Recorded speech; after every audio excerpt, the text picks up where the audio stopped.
Perhaps I'm speaking for myself, but when we like a writer, one of the first thoughts that enters our heads is what inspired the writer or who inspired the writer?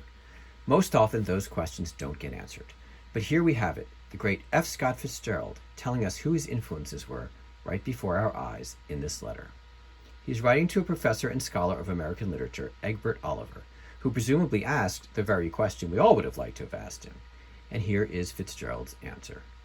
Dear Mr. Oliver, the first help I ever had in writing in my life was from my father, who read an utterly imitative Sherlock Holmes story of mine and pretended to like it.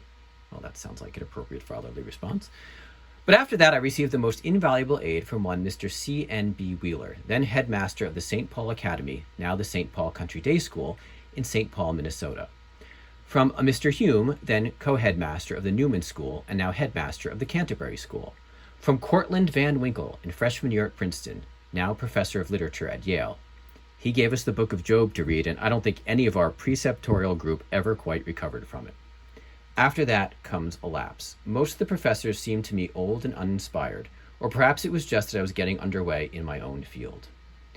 I think this answers your question. This is also my permission to make full use of it, with or without my name. Sorry I'm unable from circumstances of time and pressure to go into it further. The circumstances of time and pressure he mentions at the end of the letter were very real. The letter was written in January 1934, just as Tender as the Night was beginning to appear serially in Scribner's magazine, and then in book form on April 12, 1934.